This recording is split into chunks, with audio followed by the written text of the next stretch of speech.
Jazakallah khair. Bismillahirrahmanirrahim. Assalamualaikum warahmatullahi wabarakatuh. Alhamdulillahilladzi bi ni'matihi tatimmus shalihat. Alhamdulillah hamdan katsiran tayyiban mubarakan fihi kama yuhibbu rabbuna wa yarda. Asyhadu an la ilaha illallah wahdahu la syarikalah wa asyhadu anna Muhammadan abduhu wa rasuluh. Allahumma shalli wa sallim wa barik wa an'im ala rasulina wa uswatina wa murabbina Muhammadin sallallahu alaihi wasallam wa ala alihi wa ashabihi wa man tabi'ahu bi ihsanin ila yaumiddin. Subhanaka la ilma lana illa ma 'allamtana innaka antal alimul hakim. Amma ba'd. Saudaraku yang dirahmati Allah Subhanahu wa taala, di awal kita bersyukur pada Allah Subhanahu wa taala atas semua kenikmatan yang kita dapatkan apapun itu. Begitu banyaknya kenikmatan di tengah pandemi yang belum selesai. Kita juga ikut berbelasungkawa atas meninggalnya para ahli ilmu di beberapa waktu belakangan ini. Yang meninggalnya para ahli ilmu adalah merupakan kesedihan di atas kesedihan, karena yang pergi bukan hanya manusianya, tapi yang pergi adalah ilmunya. Dan itulah yang luar biasa ketika bahkan umpamanya seorang sahabat Nabi yang para ahli Al-Quran itu ketika dimakamkan, kemudian sahabat lain mengatakan hari ini dimakamkan ilmu yang banyak.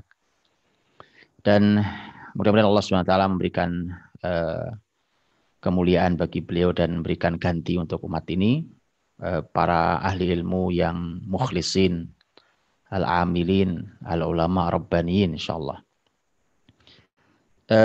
Juga untuk saudariku yang dirahmati Allah SWT, semoga Allah menjaga kita semua dalam naungan, dalam lindungan, dalam bimbingan, dalam taufik dan rahmat Allah Subhanahu wa taala.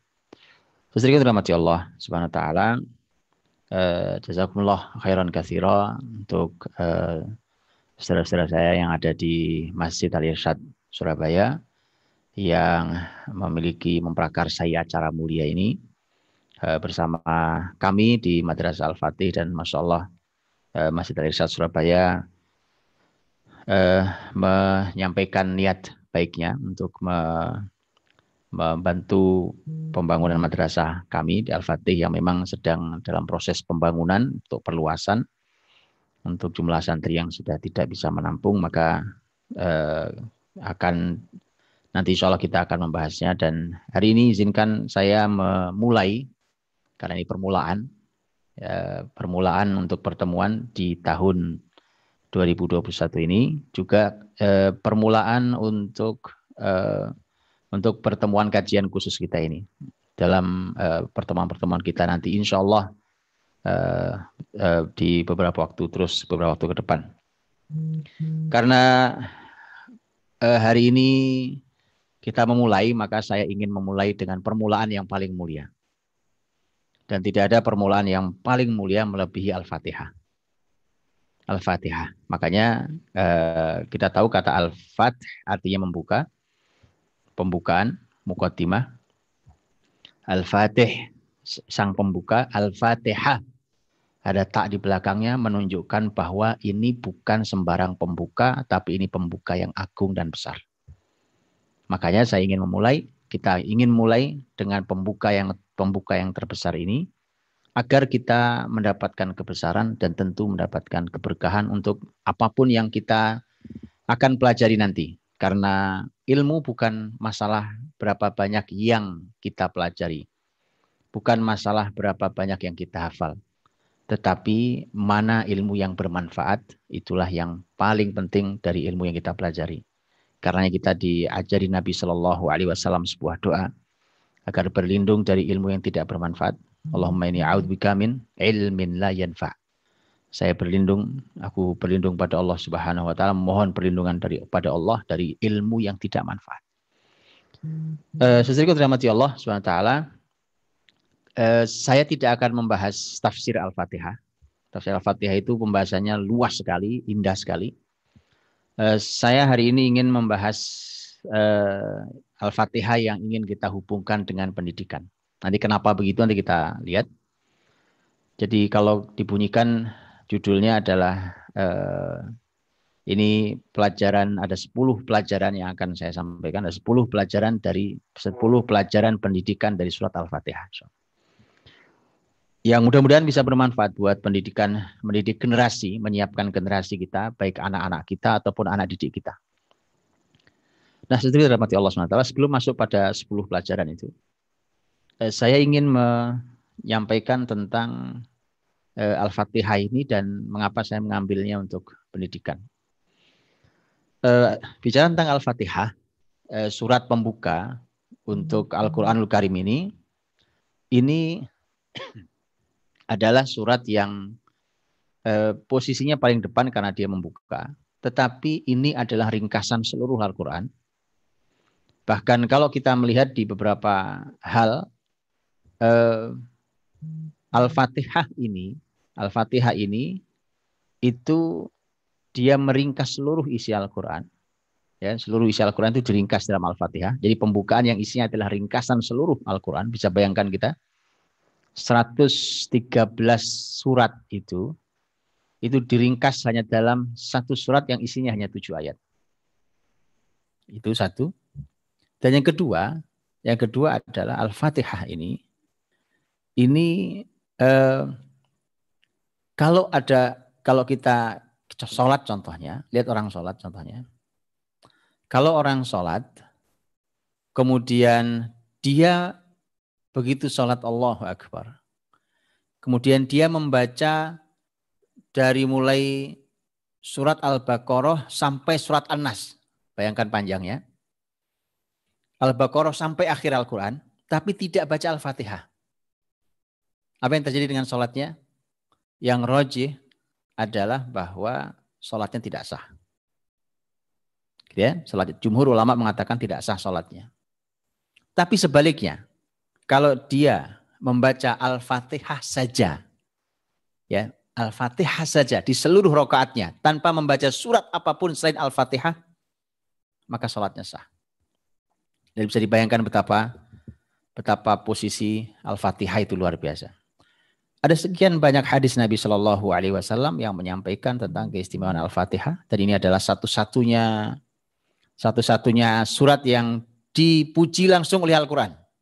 Yang disebut oleh Al-Quran sebagai sab'an minal mathani. Yaitu 7 yang berulang. Walaupun al-mathani maknanya dalam tafsir ada banyak, tapi di antara terjemahnya ada 7 yang berulang. Itu Al-Fatihah. Kemudian mengapa kita hubungkan hari ini dengan tema pendidikan? Karena hadirin dirahmati Allah SWT, Al-Quranul Karim ini diturunkan Allah kepada Nabi Muhammad SAW untuk menyelesaikan kejahiliahan di muka bumi. Di masa itu kejahiliahan di muka bumi rata. Yang membuat sebuah kejahiliahan rata adalah ketika kejahiliahan itu dilakukan oleh sistem. Karena kalau hanya individu-individu, dia tingkat kerusakannya ya levelnya level individu. Tapi kalau kerusakan itu, kejahiliahan itu sudah dipandu langsung oleh sistem, negara, imperium, dinasti, maka dia akan merata kejahilian itu. Di saat itu kejahilian itu merata di muka bumi, hanya sedikit segelintir orang dari ahlul kitab yang masih lurus dan baik. Sebesar itu tugasnya, maka kemudian Allah Subhanahu wa taala menurunkan Al-Quranul Karim ini kepada manusia paling mulia di muka bumi, yaitu Rasul Muhammad SAW. Dan Nabi Muhammad SAW mendidik para sahabatnya. Para sahabat-sahabat inilah yang nanti merupakan hasil didikan Rasul SAW. Itulah yang nanti bersama Nabi mendakwahkan cahaya Allah ini. Dan begitu Rasul wafat, maka merekalah yang meneruskan dan melebarkan penyebaran cahaya itu di berbagai permukaan bumi ini. Ini petanya. Dan begitu kita melihat Al-Quranul Karim, saya sudah pernah sampaikan di beberapa kajian saya, para ulama tafsir, para ulama Al-Quran mengatakan, Quran itu punya dua urutan. Urutan yang pertama disebut sebagai tartib nuzul. Tartib nuzul. Yaitu urutan turun. Urutan turun maknanya berarti yang pertama berarti surat Al-Alaq. Iqra bismi rabbikal ladzi khalaq. Ya, kemudian begitu seterusnya. Walaupun para ulama tidak sepakat semua urutannya, tetapi para ahli tafsir, para ahli ulumul Quran menyampaikan urutannya dengan perbedaan pendapat di antara mereka. Tapi surat Al-Alaq itu surat yang pertama turun. Menurut sebagian riwayat kemudian surat Al-Qalam, surat Al-Mudaththir, surat Al-Muzammil, kemudian surat Al-Fatihah. Jadi kalau menurut sebagian riwayat itu berarti Al-Fatihah itu urutan yang kelima. Tapi berhati-hati masih sangat awal. Dan menurut pendapat sebagian ulama lain, Al-Fatihah termasuk surat yang diturunkan 2 kali. Diulang. Jadi sekali waktu Nabi di Mekah, sekali waktu Nabi di Madinah. Ini menunjukkan betapa pentingnya. Baik. Kemudian yang kedua adalah namanya tartibul mushaf. Quran ini ada yang urutan turun, ada yang tartibul mushaf. Urutan mushaf. Mushaf itu Quran mushaf yang kita baca itu hari ini. Kalau urutan mushaf ini para ulama ada pembahasan, tentu ada pembahasan khusus, saya tidak bahas detailnya. Pembahasan tentang urutan surat dan urutan ayat dalam surat. Urutan surat itu maknanya adalah Al-Fatihah dulu, kemudian Al-Baqarah, kemudian Ali Imran, kemudian An-Nisa, dan seterusnya sampai akhirnya adalah An-Nas, itu urutan surat.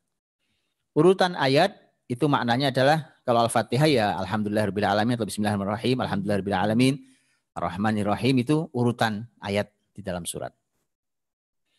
Nah, ini para ulama juga membahas tentang urutan ayat. Dulu Jibril alaihissalam kalau turun membawa ayat itu kan ada surat-surat yang turun sekaligus satu surat. Ada surat-surat itu yang turunnya tidak sekaligus. Jadi ada surat-surat itu yang turunnya bertahap. Maka Jibril kalau turun kepada Nabi SAW, maka Jibril kemudian berkata, Muhammad letakkan ayat ini bersama dengan ayat yang membahas tentang ini. Itu artinya atas perintah Jibril meletakkan ayat itu di mana. Berarti ya Jibril tidak mungkin mengarang. Itu artinya sesuai dengan petunjuk Allah Subhanahu wa taala. Menurut sebagian ulama bahwa urutan surat juga demikian. Urutan suratnya, jadi setelah Al-Fatihah, Al-Baqarah, setelah Al-Baqarah, Ali Imran, setelah Ali Imran adalah An-Nisa dan seterusnya, itu menurut sebagian ulama juga seperti itu. Baik, saudara yang dirahmati Allah.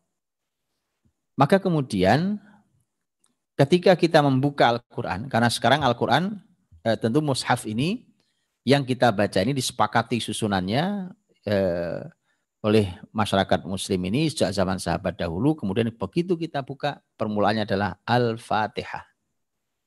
Al-Fatihah. Disinilah maka betapa pentingnya pembahasan Al-Fatihah itu untuk pendidikan generasi ini. Ya kan? Dan bisa kita bayangkan siapapun muslim, bahkan dia tidak bisa bahasa Arab, dia wajib menghafal Al-Fatihah. Coba dari surat Al-Quran yang wajib dibaca, yang wajib dihafal yang mana? Al-Fatihah. Karena Nabi SAW menyampaikan la salat liman lam yaqra bi Fatihatil kitab. Ya, tidak sah salat seseorang kalau dia tidak membaca Al-Fatihah. Artinya dia harus hafal tuh Al-Fatihah. Kalau surat yang lain, orang tidak hafal surat lain, baca Al-Fatihah, selesai, waladhdallin, amin, rukuk dia, selesai, sah sholatnya. Bahkan sepanjang sholat tanpa membaca surat lain pun sah. Kalau dia tidak mampu itu. Maka artinya bahwa kita, ya lihat ini, kita oleh Allah Subhanahu wa taala diwajibkan untuk membaca surat Al-Fatihah ini begitu banyaknya di dalam dalam setiap harinya. Dalam setiap harinya. Ini mesti jadi renungan kita. Apa ya memang apa maunya Allah Subhanahu wa taala ini? Dengan kita diminta untuk membaca Al-Fatihah itu. Kita, anak-anak kita, generasi kita, negeri ini, bangsa muslim ini diminta untuk baca Al-Fatihah. Kalau sholat wajib kita 17 rakaat, ya 17 kali kita baca Al-Fatihah. Itu belum sholat sunnahnya. Belum lagi aktivitas lain, belum zikir kita. Jadi dalam satu hari ini ada surat yang kita baca berulang kali dalam ulangan yang sangat banyak. Minimal belasan kali itu. Mungkin puluhan kali, mungkin ratusan kali dan seterusnya. Hal yang terus dibaca berulang itu artinya bahwa kita diminta Allah untuk benar-benar mendengarkan Al-Fatihah ini. Ini surat yang kita diminta betul untuk berulang kali. Telinga kita ini dibasahi, dimasuki Al-Fatihah itu, dibasahi terus-menerus. Maka kemudian apa yang sebenarnya ingin disampaikan Allah SWT. Saya tidak akan bahas tafsirnya, tapi saya hanya ingin mengambil pelajaran yang saya sampaikan tadi. Ada 10 pelajaran yang mudah-mudahan menjadi pelajaran mahal untuk kita untuk pendidikan. Jadi ini 10 pelajaran pendidikan dari surat Al-Fatihah. Saya sering dirahmati Allah SWT. Ketika kita membaca Al-Fatihah nanti, kita akan lihat bahwa Al-Fatihah ini ada pembahasan-pembahasannya. Ya, saya tidak memasuki pembahasan detailnya. Para ulama membahas umpamanya tentang basmalah. Gitu ya, berbasmalah. Setelah ta'awud, a'udzubillahi minasyaitonirrajim, masuk basmalah. Bismillahirrahmanirrahim. Ulama membahas apakah basmalah itu bagian dari Al-Fatihah atau bukan bagian dari Al-Fatihah, itu pembahasan sudah banyak dibahas oleh para ulama kita. Baik, yang manapun. Kalau dalam madhab Syafi'i, dia merupakan bagian dari Al-Fatihah. Jadi ayat pertamanya adalah Bismillahirrahmanirrahim. Totalnya 7. Makanya kalau kita membaca mushaf kita, itu ayat satunya adalah Bismillahirrahmanirrahim. Walaupun jumhur ulama atau banyak ulama di dalam madhab Maliki, Hambali, dalam riwayat Hanafi menyampaikan bahwa permulaannya Al-Fatihah itu bukan basmalah, tapi hamdalah.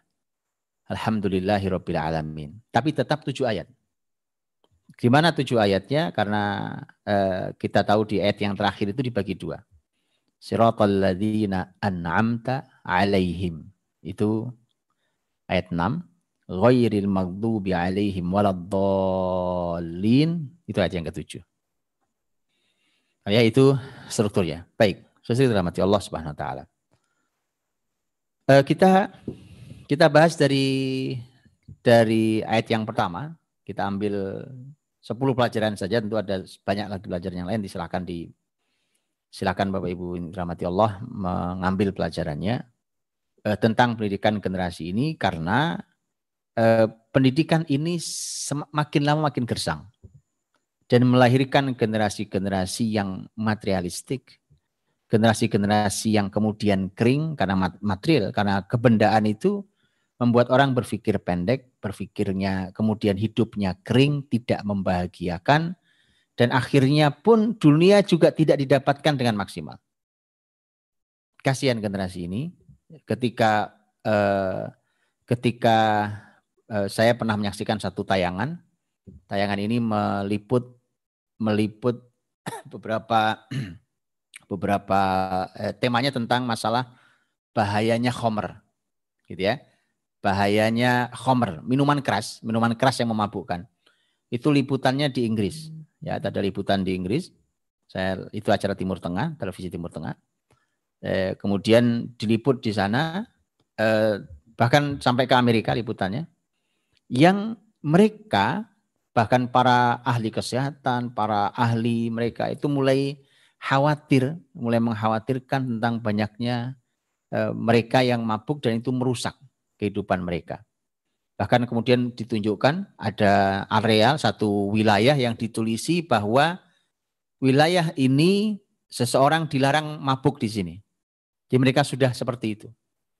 Bayangkan ketika mereka sudah mulai lelah dampak dari kemaksiatan itu, tiba-tiba negeri muslim seperti kita itu mulai berani menunjukkan, mereka-mereka yang rusak di media sosial itu mulai berani menunjukkan tentang khamr itu dan perilaku mabuk mereka. Kasihan generasi ini. Ya. Maka kemudian yuk kita kembalikan tuh bagaimana Al-Fatihah ini sebagai pembuka Al-Qur'anul Karim itu merupakan ruh dari Al-Qur'an, dan Al-Qur'an ini kan merupakan kurikulum pendidikan utama dalam Islam. Ya kan? Bahkan satu-satunya di zaman Nabi SAW. Dan itu yang utama melahirkan generasi terbaik, itu generasi sahabat. Dan pembukanya, ringkasannya, utamanya ada di Al-Fatihah ini. Ini di kurikulum Al-Quran itu ternyata ketika Al-Fatihah adalah yang paling utama, paling depan, ringkasan utama di sana, maka kemudian itu artinya dia merupakan ringkasan kurikulum pendidikan generasi ini. Baik. Yang pertama adalah kita mengambil dari Bismillahirrahmanirrahim. Bismillah dengan menyebut nama Allah Ar-Rahman, Ar-Rahman Ar-Rahim. Ar-Rahman yang Maha Rahman, Maha Rahim. Pelajaran mahal di sini bahwa ternyata kita harus memulai pendidikan ini dengan nama Allah SWT. Kita mulai dengan Allah pendidikan ini. Ya, Bismillah kita mulai dengan Allah. Maka dari itu ini sama, lihat ya, ini persis sama. Quran berdasarkan urutan mushaf dan Quran berdasarkan urutan turun, lihat ini, ternyata sama ruhnya, yaitu berdasarkan urutan turun, Iqra bismi rabbikal ladzi khalaq. Bacalah, ini ilmu. Bacalah dengan nama Rabbmu yang menciptakan. Lihat ya. Iqra itu membaca dan itu ilmu. Jadi yang pertama Allah gugah, kalau mau menghilangkan kejahiliahan, yang harus dibahas pertama adalah ilmu. Ilmu yang harus didulukan. Tapi ilmunya harus bismi rabbikal ladzi khalaq, dengan nama Rabbmu yang menciptakan. Ternyata begitu kita buka Quran berdasarkan urutan mushaf, permulaannya juga Bismillahirrahmanirrahim. Dengan menyebut nama Allah. Itu permulaannya. Maka ilmu ini, mendidik generasi ini dengan ilmu ini kalau digabungkan, maka mendidik generasi dengan ilmu ini harus Bismi Rabbik atau Bismillahirrahmanirrahim. Dengan nama Rabbmu yang menciptakan, dengan nama Allah yang Maha Rahman dan Maha Rahim. Jadi pendidikan ini tidak akan berhasil kalau kita tidak memulai dengan Allah Subhanahu wa taala. Dengan nama Allah Subhanahu wa taala. Dan segala sesuatu kita tahu Nabi Muhammad SAW menyampaikan bahwa apapun aktivitas kebaikan itu mulainya harus dengan membaca basmalah. Kebaikan apapun yang dimulai tidak membaca basmalah maka dia cacat atau dia pincang dalam riwayat lain.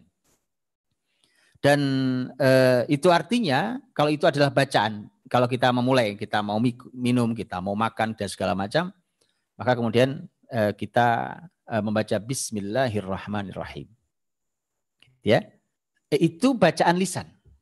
Tapi bacaan hati kita, bacaan akal kita, ya kan, bacaan ruh kita terhadap Bismillahirrahmanirrahim dalam setiap kita memulai apapun kebaikan itu maknanya bahwa semua ini bisa terjadi kalau Allah izinkan. Maka saya memulai dengan menyebut nama Allah Subhanahu wa taala. Jadi dari sejak memulai pendidikan, mendidik generasi itu jangan ada keangkuhan di sana. Jangan ada keangkuhan. Jangan Anda bilang Anda orang pintar. Jangan Anda katakan Anda orang sukses. Jangan Anda katakan Anda profesor, ahli dan hebat. Allah sudah ingatkan, wa fauqa kulli dzi ilmin alim. Di atas semua yang punya ilmu ada alim. Allah yang maha berilmu. Jadi Qarun ditenggelamkan Allah, dilesakkan dalam bumi. Dikarenakan dia berkata, dari mana kau dapat kekayaanmu wahai Qarun? Dia mengatakan, innama utituhu ala ilmin indi. Itu ilmu saya tuh. Itu ilmu saya. Itu ketika dia merasa sukses, dia merasa hebat, dia merasa berhasil bukan karena Allah tapi karena saya. Karena ilmu saya.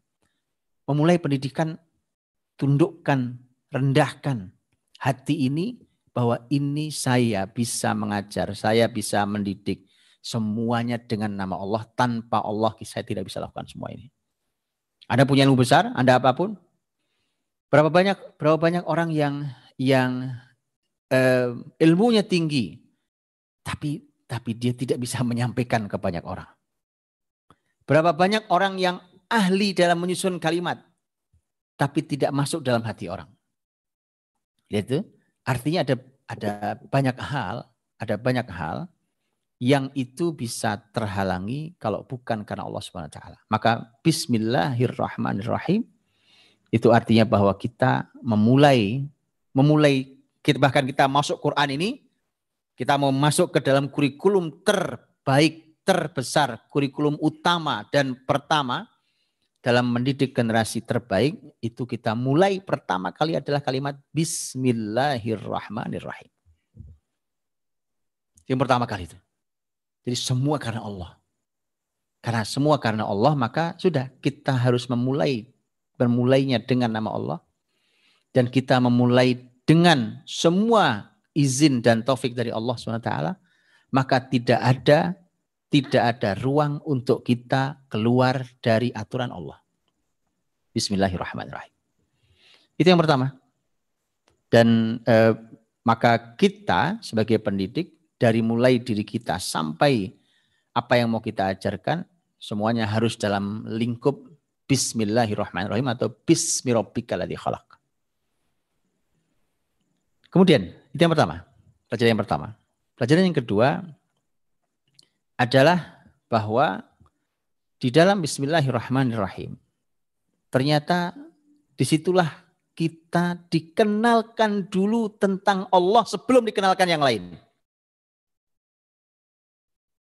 Jadi kalau kita mau tanya tentang apa yang harus kita kenalkan dulu kepada generasi kita, kenalkan tentang Allah SWT. Itu yang duluan tuh. Kita belum diajari apapun. Begitu baru mulai langsung Bismillahirrahmanirrahim. Ya, dengan menyebut nama Allah. Kenalkan dulu Allah. Orang-orang akan bertanya, Allah, siapa Allah itu? Allah punya Asmaul Husna, punya nama-nama yang baik, yang dengan nama-nama baik itu Allah memperkenalkan dirinya. Karena siapa Allah? Orang musyrik dulu bertanya, orang Quraisy, siapa Allah itu? Ternyata Ar-Rahman Ar-Rahim. Ini luar biasa nih. Dari innalillahi tis'atan wa tis'ina isman, Allah punya 99 nama, kata Nabi SAW. Dari 99 nama itu, Allah ternyata yang pertama Allah kenalkan adalah nama Ar-Rahman Ar-Rahim. Agar kenali dulu Allah yang benar, mengenalinya yang benar. Di antaranya ini, bahwa yang pertama kita kenalkan tentang Allah pada generasi muslim ini, bahwa Allah itu kita kenalkan sebagai Rahman dan Rahim. Rahman dan Rahim punya akar kata yang sama. Itu akar katanya adalah rahmat. Rahmat arti kasih sayang. Jadi Allah itu harus dikenalkan di generasi kita. Dikenalkan di generasi kita sebagai rahmat. Ya, sebagai rahmat. Jadi Allah yang penuh dengan kasih sayang. Sebelum nanti Allah punya nama yang lain. Punya nama yang lain. Quran sendiri menyampaikan. Allah itu ya Al-Qahhar, Al-Jabbar, Syadidul Iqab. Ya kan? Allah itu yang memaksa, yang maha keras siksanya. Ya, tapi itu nanti. Yang pertama dan utama dikenalkan. Kenalkan Allah dengan rahmaniyahnya dan rahimiyahnya. Bismillahirrahmanirrahim.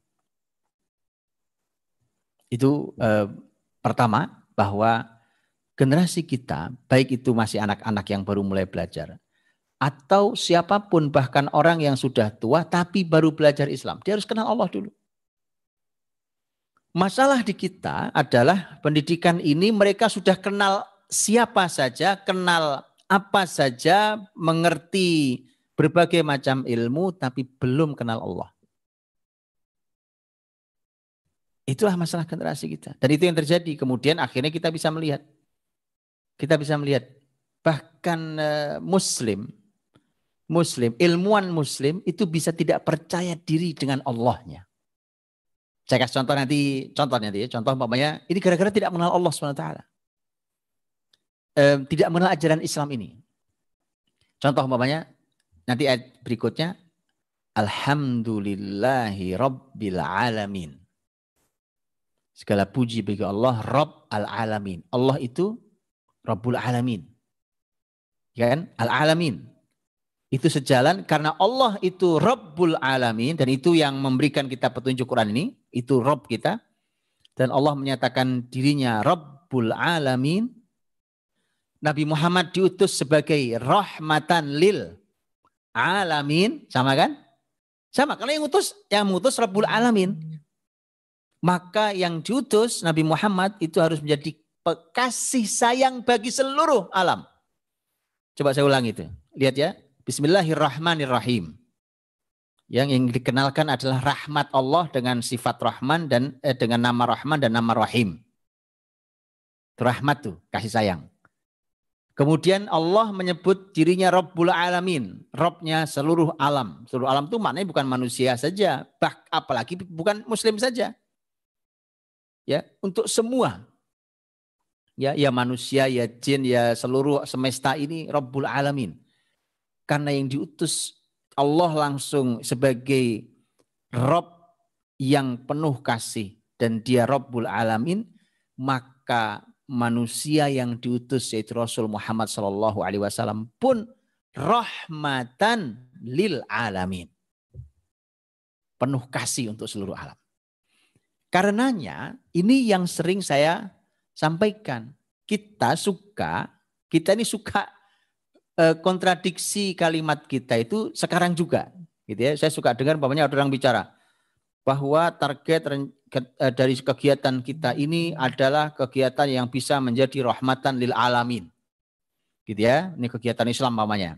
Tapi nanti begitu dia sudah mulai bicara tentang konsep Islam itu, kemudian tiba-tiba dia merasa tidak percaya diri. Kemudian dia batasi bahwa ya ini kan Islam, maka berarti ini untuk muslimin. Kenapa? Islam ini adalah kasih untuk seluruh alam. Maka kalau Islam ini kasih untuk seluruh alam, maka artinya Islam sanggup berbicara dengan muslimin. Islam sanggup berdialog dengan siapapun non-muslim. Mau apapun agama mereka. Islam membenahi muslimin, Islam membenahi non-muslim. Tapi kemudian kita tidak percaya. Makanya saya kasih contoh umpamanya. Jujur, amanah, ya kan? Senyum, rendah hati, tawadhu. Itu kan sesungguhnya tidak perlu agama, bukan? Oh iya, seluruh agama akan senang kalau jujur. Seluruh bangsa senang kalau orang amanah. Dan Islam punya konsep dalam hal itu. Nah kita, di pendidikan kita ini, kok jangankan kita ingin mengajari agama lain untuk amanah dengan cara Islam. Wong kita bahkan belum berhasil mengajarkan amanah ke dalam tubuh muslimin. Jadi PR pendidikan kita besar sekali. Baik ya, jadi jelas ya ini bahwa Allah yang Rahman Rahim, artinya rahmat. Dan dia Rabbul Alamin, mengutus Nabi Muhammad yang rahmat untuk al-alamin. Rahmatan lil alamin. Jadi pahami betul di balik kata rahmatan lil alamin, bahwa Islam ini bahkan sangat ditunggu ajarannya, sangat ditunggu kurikulum pendidikannya sampai oleh non-muslim. Catat itu baik-baik. Ya, ditunggu sampai oleh non-muslim. Jadi kalau kita masih merasa ya ini kan Islam Pak, Islam ini untuk muslimin, atau umpamanya begini contohnya. Seringkali kita merasa kesempitan dengan baju Islam. Itu sering sekali. Dengan baju Islam itu kita merasa sempit. Umpamanya ini kan negeri banyak agama. Bhinneka Tunggal Ika. Bersatu, berbeda-beda tapi bersatu. Kemudian akhirnya ya kita harus menghargai semua. Ya, semua itu sudah ada dalam Islam. Karena kita tidak memahami dalam ajaran Islam, maka kita menduga kalau Islam itu sempit hanya untuk Islam, padahal sering sekali keluar dari lisan kita kata rahmatan lil alamin. Berarti kita tidak paham apa sebenarnya rahmatan lil alamin itu. Oke, ya? Jadi kenali dulu Allah. Kenali dulu Allah. Di dalam Al-Fatihah tadi, itu Allah mengenalkan dirinya. Dari mulai Bismillahirrahmanirrahim. Siapa Allah? Allah Rahman, Ar-Rahim. Itu pembahasan sendiri. Allah siapa? Rabbul Alamin. Rabbul Alamin. Masya Allah. Rabb itu yang mendidik, kata Rabb dari kata tarbiyah. Para ulama mengatakan. Yang memperbaiki, yang mengatur, yang memiliki, yang menciptakan. Kata Rabbul Alamin. Ya, nanti Ar-Rahmanir-Rahim. Maliki Yaumiddin. Allah juga Maliki Yaumiddin. Allah Raja sekaligus pemilik Yaumiddin pada hari pembalasan nanti. Jadi kenali Allah dulu. Jadi ayat ini dari awal sampai akhir dimulai dengan menyebut nama Allah. Maka sampai nanti ujungnya adalah bagaimana kita sebagai manusia bersikap. Itu semua pusarannya adalah Allah Subhanahu Wa Taala.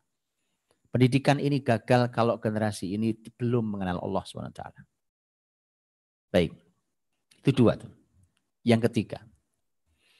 Ini perlu kita ambil menjadi sebuah pelajaran mahal untuk pendidikan. Yaitu kita harus selalu merasakan nikmat Allah yang melimpah untuk kita. Yang dari merasakan nikmat Allah yang melimpah untuk kita itu akan lahir syukur. Akan lahir syukur. Lihat Luqmanul Hakim. Kita kalau bicara tentang pendidikan dalam Quran, saya sering kali ini saya kalau mengisi kajian umum, umpamanya tentang pendidikan anak, umpamanya gitu ya, atau tentang keluarga. Kemudian sebelum dimulai ada yang baca Quran. Itu sering banget yang baca Quran itu selalu baca Luqman.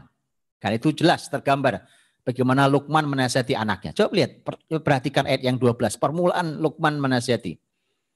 Ya, bagaimana Allah memberikan kepada Luqman. Apa yang diberikan? Walaqad ataina Luqmanal hikmata anishkur lillah. Kami berikan pada Luqman hikmah. Ini poin besar. Poin besar. Ketika kalau kita mau menjadi orang yang berhasil dalam mendidik, Allah telah memberikan potret orang luar biasa, itu Luqman. Maka disebut Al-Hakim karena punya hikmah. Kalau kita mau berhasil di dalam menasihati, yang nasihat itu mampu mengubah siapapun yang kita didik, maka yang harus kita miliki adalah hikmah. Ketika ilmu tidak cukup untuk menasihati, ilmu tidak cukup untuk mendidik, karenanya ilmu harus segera berubah menjadi hikmah. Bagaimana ilmu berubah menjadi hikmah itu pembahasan sendiri. Setelah itu apa? Anishkur lillah. Supaya bersyukurlah kamu pada Allah. Jadi nasihat belum mulai. Nasihat mulai ayat 13.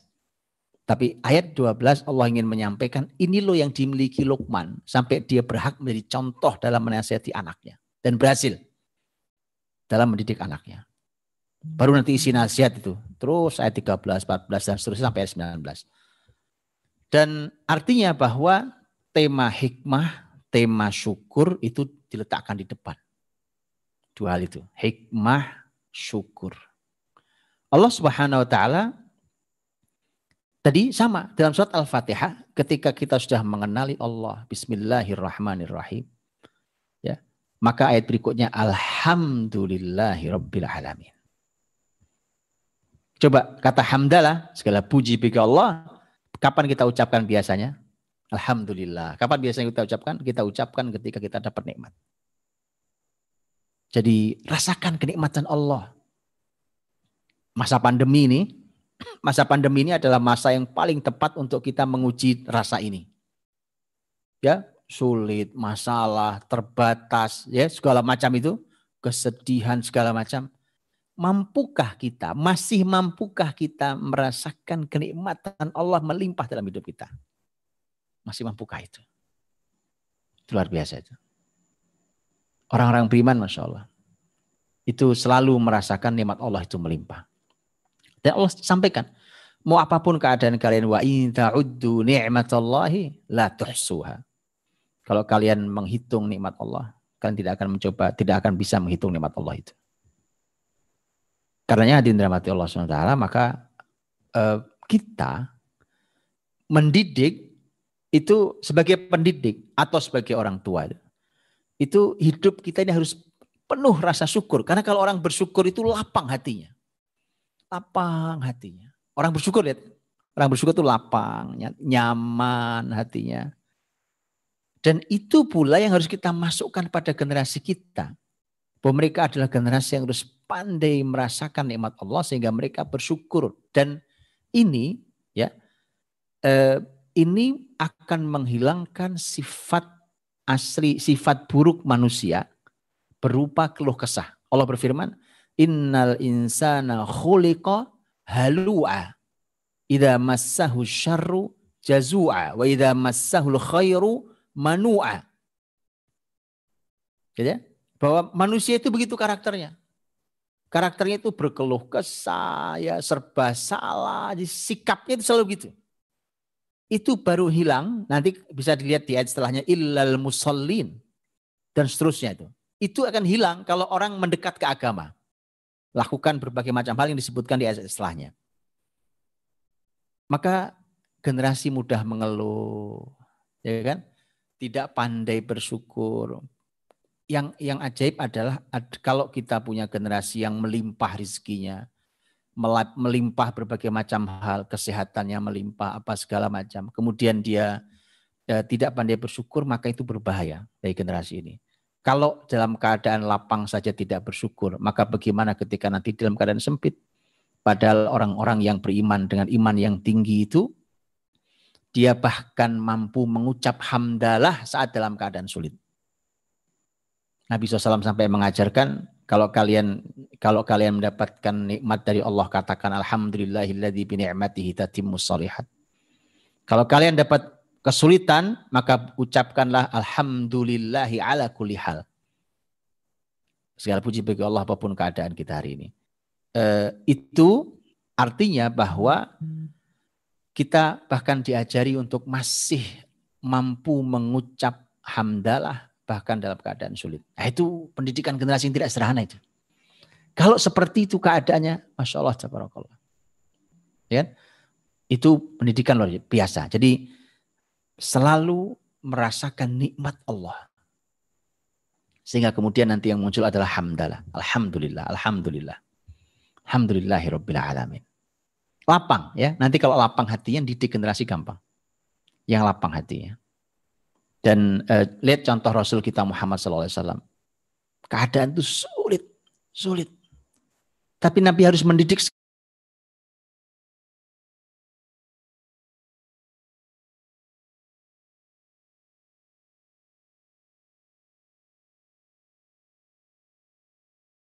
sekian banyak sahabatnya. Nabi harus memiliki kur yang hingga kemudian itu bisa diajarkan kepada para sahabatnya. Ya, diajarkan kepada para generasi sahabatnya. Sehingga yang muncul adalah bahwa semua kesulitan itu mendidik generasi kokoh. Tapi sepanjang sulit itu mereka masih mampu menemukan bahagia dalam syukur. Baik, itu merasakan nikmat Allah SWT. Dan ini masa berat. Dan disinilah diuji.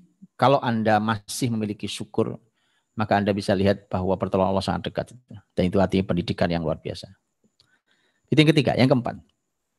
Yang keempat adalah ketika kita membaca alhamdulillahi rabbil alamin. Dari kata robba ya rubbu, ulama tafsir mengatakan salah satu makna rob diambil dari kata tarbiyah.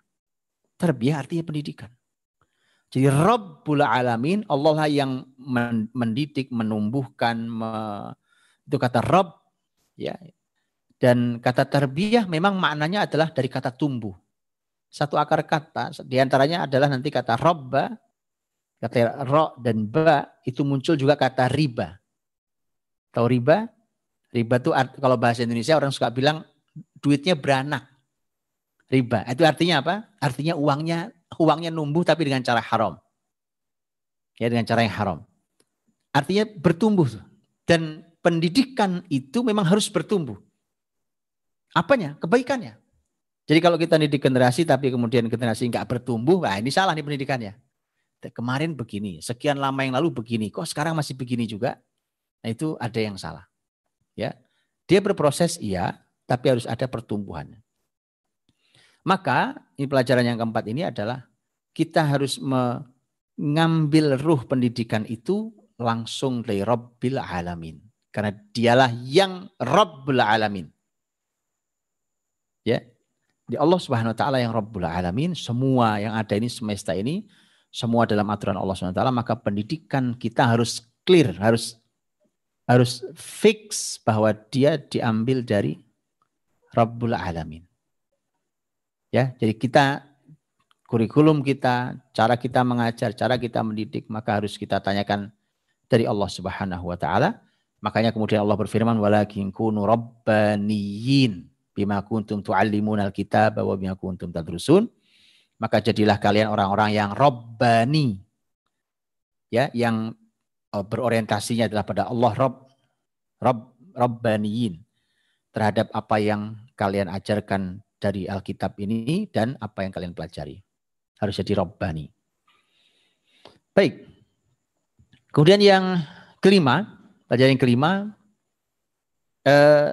tadi sudah ya bicara tentang bermula dengan Allah, kita kenalkan Allah, kemudian kita merasakan nikmat Allah yang melimpah, kita ambil pendidikan ini semuanya dari Rabbul Alamin. Kemudian ternyata isinya apa tuh? Maka yang kelima itu ternyata kita ada diajarkan dalam Islam itu yang harus ditarbiyah adalah tarbiyatul akidah. Nah, tarbiyatul akidah itu ya kita tahu di sana ada Ar-Rahman Ar-Rahim, ada Maliki Yaumiddin, ya Maliki Yaumiddin, kata Malik itu ada dua cara membacanya. Ada Maliki Yaumiddin, ada Maliki Yaumiddin. Memnya panjang dan pendek. Itu maknanya berbeda. Kalau Malik yang pendek, Maliki Yaumiddin. Kalau kita di Indonesia bacanya Maliki Yaumiddin. Kalau Maliki Yaumiddin, yang Malik yang pendek maknanya raja. Kalau Malik maknanya adalah yang memiliki. Itu artinya saling melengkapi. Mengapa? Karena yang memiliki belum tentu raja dan sebagian raja tidak memiliki. Betul tidak? Orang yang memiliki belum tentu raja, betul ya? Kita memiliki, tapi kita belum tentu raja. Tapi sebagian raja dia tidak bisa memiliki. Ada keterbatasan juga, apalagi raja-raja yang lemah. Dia raja tapi tidak memiliki. Maka Allah ingin pastikan bahwa Allah adalah raja dan Allah juga yang memiliki. Nanti pada Yaumiddin, pada hari pembalasan, itu artinya kita bicara tentang iman bil yaumil akhir. Ya, tentang masalah al-jaza, tentang pembalasan atas amal kita dan seterusnya. Maka ada tarbiyatul akidah tuh. Ada pendidikan akidah. Generasi kita, saya sudah sering sampaikan nasihat luar biasa Nabi SAW kepada anak kecil, yaitu yang kelak menjadi orang besar, luar biasa, Abdullah bin Abbas. Nasihat pertamanya apa? Tentang Allah, akidah. Ihfadillah yahfadka, jagalah Allah, Allah menjagamu. Ihfadillah tajidhu tujahaka, jagalah Allah, kau jumpai Allah ada di hadapanmu. Wa idza sa'alta fas'alillah, kau minta sama Allah. Wa idza sta'anta fasta'in billah. Kalau kau minta tolongnya sama Allah. Coba lihat, akidah. Kokoh sekali itu generasi. Itu anak SD. Abdullah bin Abbas itu ketemu Nabi usia SD. Zaman kita sekarang maksud saya usia SD. Ya, kisaran umur 8 sampai umur 12 tahun. Artinya lihat nasihat-nasihatnya. Kau minta tolong nak sama Allah. Minta sama Allah. Itu pendidikan tarbiyah akidah dari sejak kecil. Dari sejak SD. Mana kurikulum kita? Dari SD, SMP, SMA, S1, S2, S3. Makanya menjadi profesor ateis. Begitu dia bicara Islam, dia sholat, tidak pede dengan Islamnya. Kok buru-buru bicara ilmu Islam, wong dirinya Islam aja gak pede. Maka kemudian ilmunya juga jauh dari panduan wahyu. Akhirnya jauh dari kebaikan. Nah, maka kemudian lihat ya bagaimana Nabi menasihati Abdullah bin Abbas. Ya, bahkan kalimatnya berikutnya dahsyat itu kan. Nak ketahuilah. Ya. Kalau seluruh yang ada, law istama'u ala an yanfa'uka bi syai'in lan yanfa'uka illa bi syai'in qad katabahu Allah 'alaik. Qad katabahu Allah lak. Wa in istama'u ala yadurruka bi syai'in lan yadurruka illa bi syai'in qad katabahu Allah 'alaik. rufi'atil aqlam wa jaffatis suhuf. Wa'alam anna an-nasr ma'as sabr wa anna al-faraj wa anna ma'al usri yusra. Jadi itu semua tentang akidah itu. Manusia jin kumpul mau membantu kamu nggak akan bisa. Kalau itu bukan takdir milikmu itu. Seluruh manusia jin kumpul mau mencelakai kamu tidak akan bisa celaka. Kalau itu bukan takdir yang menimpamu. Coba itu gimana nggak kokoh generasi Islam ya kan? Ya, ta'arraf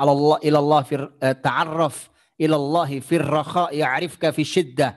Kenali Allah saat kau lapang, nanti Allah mengenalimu saat kau sempit.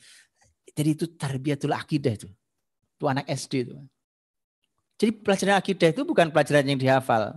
Ya, belajar akidah hari kita kan gitu. Akidah, rukun iman ada 6. 1, 2, 3, 4, 5, 6. Kemudian nanti diuji nilai 100. Saya sudah sering sampaikan ini. Bukan itu. Tapi lihat nih bagaimana begitu dalamnya Nabi menanam akidah itu. Sehingga nanti ketika mereka tumbuh itu, mereka punya akidah yang sangat kokoh. Hanya milik orang beriman yang punya akidah yang kuatlah yang berhak memiliki hidup yang baik. Hanya mereka yang beriman yang berhak untuk hidup dalam keadaan baik. Baik. Man amila salihan min dzakarin aw untha wa huwa mu'min falanuhyiyannahu hayatan thayyibah. Yang beramal soleh baik laki ataupun perempuan dan dia beriman, maka kami berikan kehidupan yang baik. Kehidupan yang baik. Nah, yang kedua adalah tarbiyatul ibadah.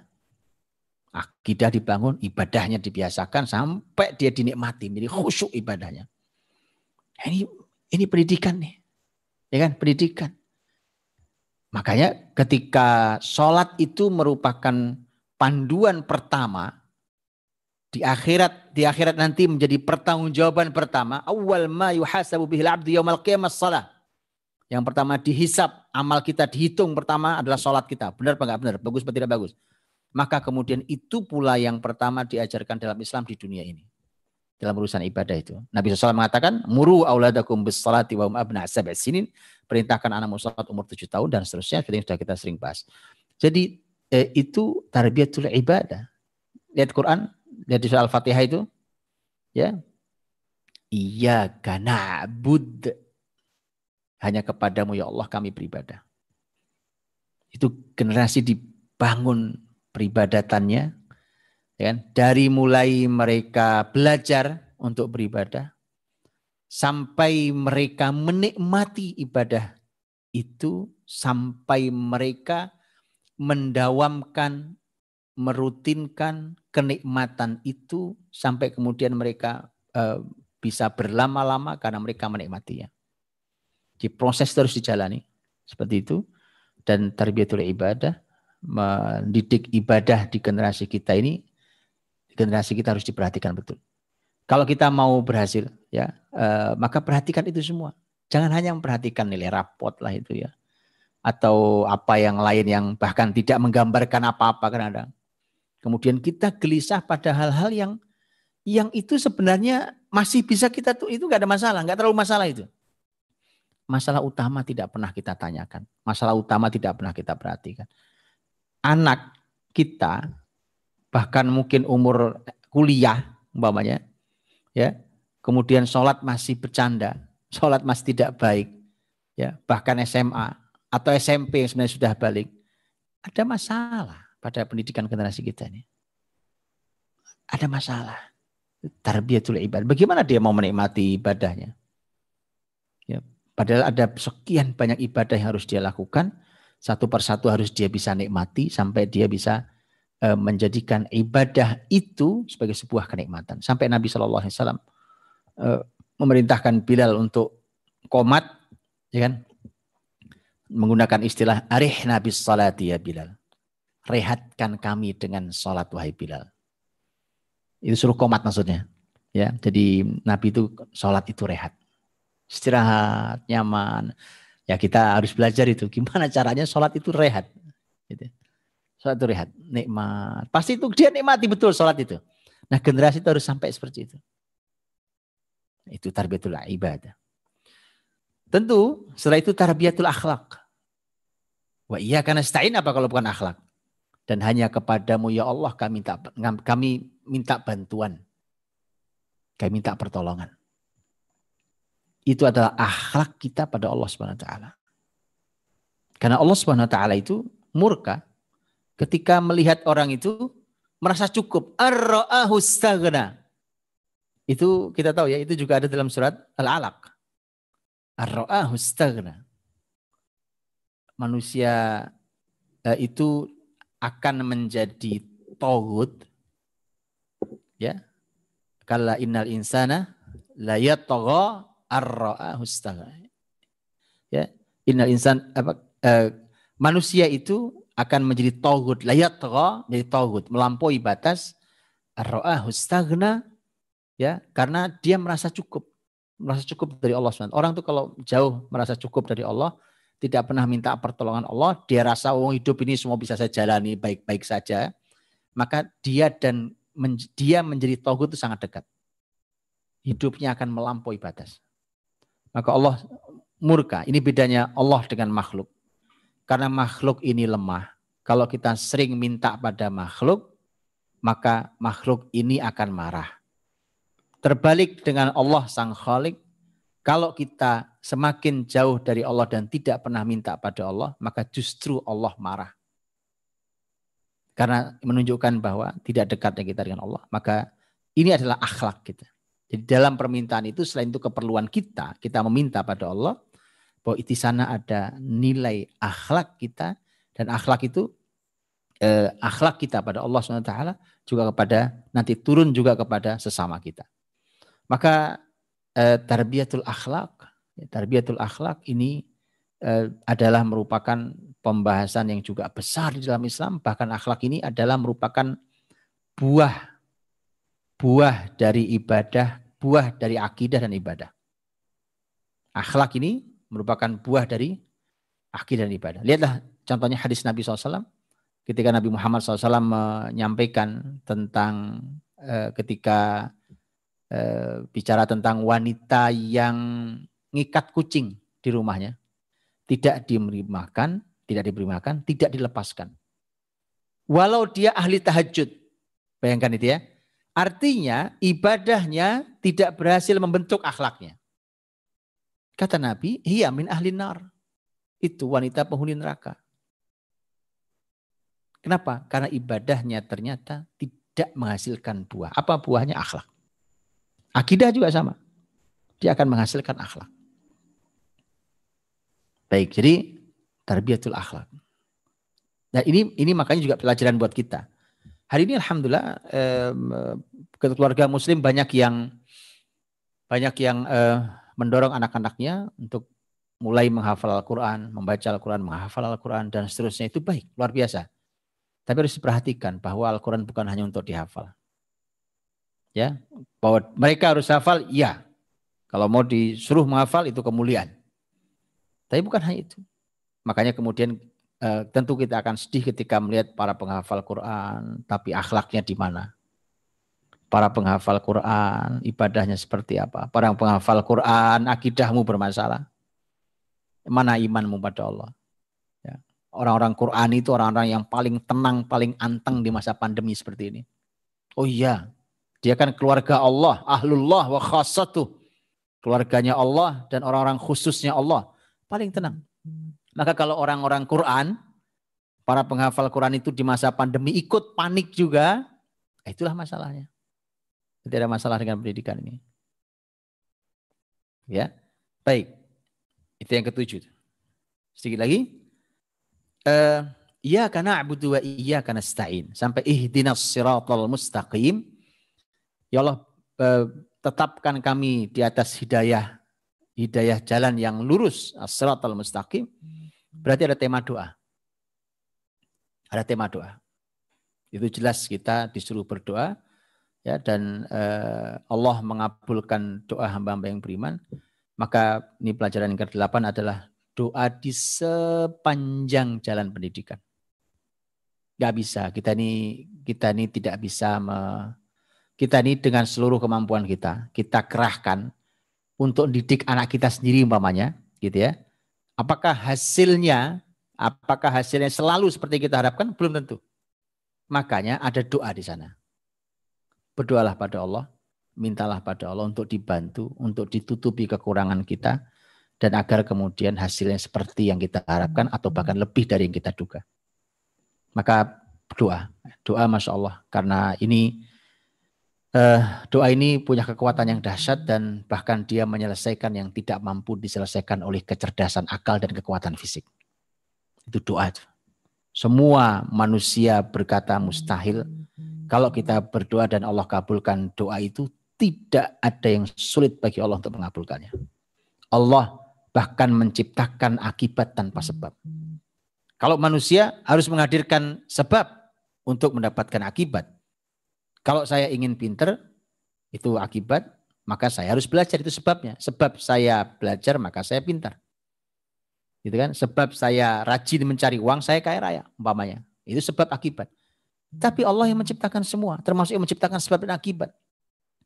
Maka Allah ingin tunjukkan, bahkan seluruh manusia mengatakan Zakaria dan istrinya mustahil punya anak. Kalau Allah katakan punya anak, itu masih lumayan, ada suami istri. Lah Maryam, suaminya tidak ada. Kan untuk lahir anak kan harus laki dan perempuan. Itu kan ilmu manusia. Harus ada sebab untuk muncul akibat. Tapi Allah menghadirkan akibat tanpa adanya sebab. Allah Maha Kuasa. Makanya berdoalah pada Allah. Kita kurang, kita jauh dari sempurna.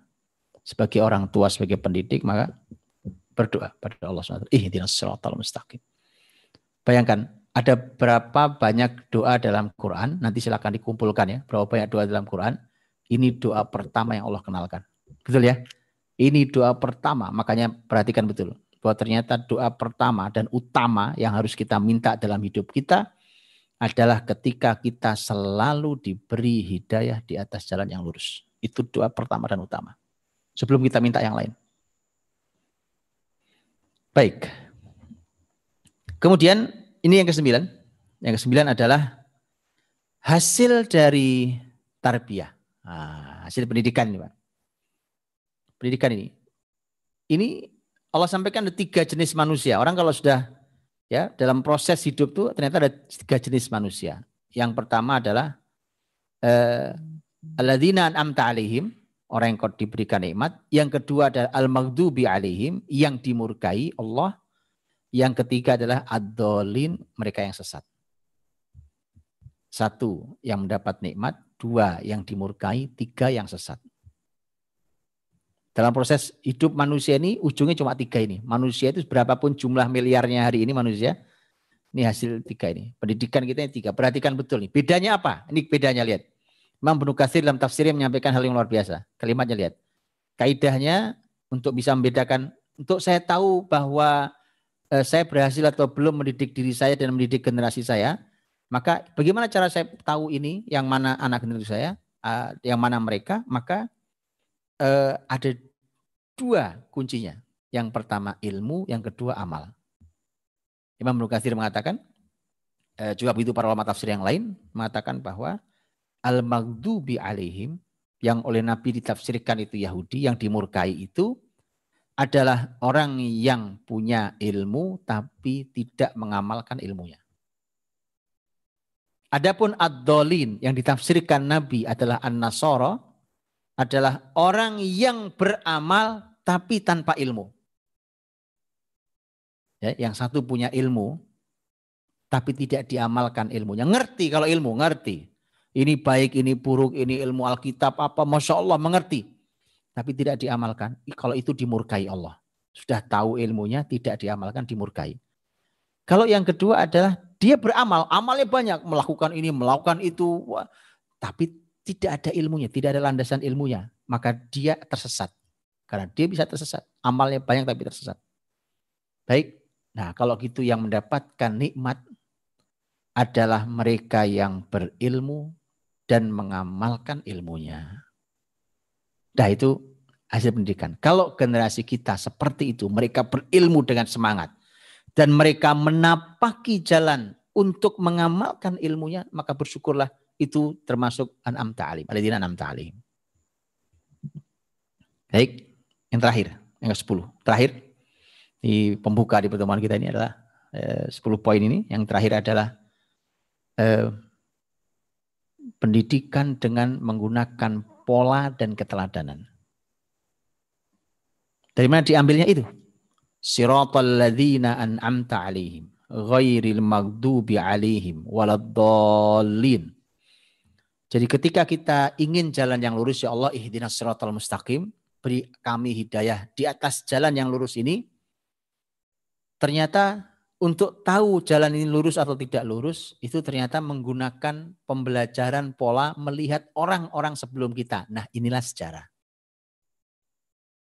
Yaitu jalannya orang-orang, lihat ya, orang-orang yang telah kau beri nikmat. Ini sejarah. Perlu sekali belajar sejarah untuk melihat mana contoh kehidupan orang yang mendapat nikmat, orang yang tadi berilmu dan beramal. Mana contoh orang yang dimurkai Allah, yaitu orang yang berilmu, tahu ilmunya tapi amalnya tidak baik. Dan mana orang-orang yang sesat yang dia punya amal banyak tapi ternyata tidak ada ilmunya, karenanya dia tersesat jalan. 3 hal itu dipelajari dengan cara membaca sejarah. Makanya tidak aneh kalau Al-Quranul Karim lebih dari sepertiganya adalah sejarah. Karena dengan sejarah itu kita belajar satu pola, yang kedua keteladanan. Belajar pola dan belajar keteladanan. Belajar pola artinya sunatullah. Ya, Nabi Muhammad SAW umpamanya ketika kepalanya Abu Jahal berhasil dipenggal, dihadirkan di hadapan Nabi. Nabi berkata, Allahu Akbar, hadza fir'aunu hadhil ummah. Allahu Akbar, inilah Fir'aunnya umat ini. Loh, Fir'aun itu kan zaman Nabi Musa, sudah lama lewat. Tapi kemudian ternyata tadi, bicara tentang umat terdahulu, ya Fir'aun itu ada, zaman Nabi juga ada Fir'aun, cuma namanya Abu Jahal. Ya, namanya Abu Jahal. Begitu seterusnya. Di zaman ada Fir'aun seperti itu. Maka hadirin dirahmati Allah SWT. Itulah mendidik, terutama nanti ketika anak-anak kita memasuki usia balik. Ya, atau kita suka menyebut usia remaja. Itu adalah usia di mana pembelajaran yang paling efektif adalah menghadirkan sosok pribadi. Ya, yang di sana dia mengagumi, di sana dia meneladani. Maka tergantung siapa yang dia kagumi, maka akan menjadi seperti itulah generasi kita. Ini pentingnya menghadirkan sosok itu. Ya, dan Abdullah bin Mas'ud radhiyallahu anhu mengatakan bahwa kalau kalian harus mengikuti jalan hidup seseorang, maka ikuti yang sudah meninggal. Karena yang hidup belum aman fitnah. Ya, ini enak, kita punya sejarah Islam yang luar biasa. Ya, dan mari kita buka sejarah itu karena itu menjadi kurikulum yang sangat besar. Wallahualam bishawab, saya kira itu mudah-mudahan 10 ini bisa memukodimahi pertemuan-pertemuan kita insyaallah, dan jazakumullah khairan atas perhatiannya, semoga bermanfaat dan mudah-mudahan betul-betul ini menjadi pembuka yang besar. Saya kembalikan ke Surabaya, barakallahu fikum. Saya persilakan. Ya, jazakumullah khairan Ustadz Budi Asari LC dan Bapak Ibu, karena ini adalah pembukaan dari program terbaru yang insya Allah nanti akan berlanjut selama kurang lebih 1 tahun di Masjid Al-Irsyad Surabaya tentunya. 2 jam bersama Ustadz Budi Asari yang Masya Allah tadi pembukaannya dibuka dengan pembukaan yang paling mulia Al-Fatihah dengan 10 pelajaran tadi untuk pendidikan. Nanti juga di edisi-edisi berikutnya, bulan-bulan yang akan datang akan tidak jauh dari sini, pendidikan, sejarah, dan juga apa yang berhubungan dengan tadabbur dari Al-Quran. Baik, dan Masya Allah ini ternyata yang mengikuti di Zoom penuh ya, kemudian di YouTube lebih 3.700-an, dan tadi yang mendaftar registrasi sampai di sore begitu ya, sekitar 1.300. Jadi lebih banyak yang tidak melakukan registrasi. Tidak masalah, dan tentu ini bagian dari kita untuk menyebarkan link kebaikan ini kepada saudara-saudara yang lain. Nah, untuk bulan-bulan berikutnya, Bapak Ibu yang sedang mengikuti kajian malam hari ini, untuk bulan-bulan berikutnya, ini insya Allah link YouTube dan juga Zoom tentunya akan dibagikan terbatas hanya untuk bagi para peserta yang registrasi atau melakukan pendaftaran. Dan Masya Allah pendaftaran pun juga sangat mudah. Silakan nanti bisa dilihat ya, akan disampaikan oleh panitia, link registrasinya hanya cukup registrasi saja begitu. Jadi tidak ada bayar dan lain sebagainya, hanya registrasi. Karena untuk bulan-bulan yang akan datang, nanti untuk link YouTube-nya di setting tidak umum ya, hanya bisa dilihat oleh para peserta yang mendaftar saja. Oke, itu untuk sekilas ya. Untuk pendaftaran di bulan-bulan yang akan datang. Dan Bapak Ibu, karena juga program ini merupakan kerjasama Masjid Al-Irsyad Surabaya dengan Madrasah Al-Fatih, dan salah satu tujuannya adalah untuk membantu Madrasah Al-Fatih yang sedang melakukan pembangunan, perluasan tadi itu, membutuhkan tentunya juga dana yang besar, dan di sini kita akan bicara tentang wakaf. Apa korelasinya dengan proyek besar yang saat ini sedang dilaksanakan oleh Madrasah Al-Fatih. Untuk itu, kita juga akan mendengarnya tim dari Ta'awun Wakaf dari Madrasah Al-Fatih yang akan menyampaikan tentang proyek besar dari dari Madrasah Al-Fatih ini. Ada Ustadz Walid Ilham yang akan menyampaikan hal tersebut. Ustadz Walid sudah oke, bisa menyampaikan ya. Assalamualaikum warahmatullahi wabarakatuh. Waalaikumsalam warahmatullahi wabarakatuh. Ya, agak ke tengah Ustadz biar tidak terlalu di pinggir ya, yang nonton juga enak.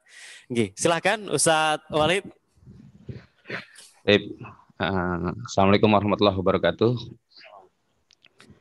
Keluarga muslim yang rahmati Allah Subhanahu wa taala, jazakumullah khair Ustadz Budi, guru saya dan pemandu acara di Al-Irsyad Surabaya. Jazakumullah khair. Saya diberikan kesempatan untuk mengisi waktu sedikit bersama Ustadz Budi Asyari 2 jam insya Allah. Dan di sesi terakhir di perdana ini diminta untuk memaparkan sedikit tentang Al-Fatih sekaligus tentang keberlangsungan kita yang sedang kita upayakan membangun Madrasah Al-Fatih. Sebelumnya saya ingin menceritakan bahwa kami memang bersama guru kita Ustadz Budi Asyari dan beberapa teman-teman memang sudah lama mendirikan salah satu lembaga pendidikan, kami menyebutnya Yayasan Al-Fatih, berlokasi di Depok, dan sudah dimulai dari sejak tahun 2012 hingga tahun 2013, itu awal perdananya. Kami memulai lembaga pendidikan setingkat TK-SD, kita menyebutnya namanya Kutab, kita sebut Kutab Al-Fatih. Dan 2 tahun perjalanan Kutab itulah kita sudah langsung mempersiapkan perjalanan santri-santri kita untuk melanjutkan estafet berikutnya. Makanya kita lahirkan Madrasah Al-Fatih.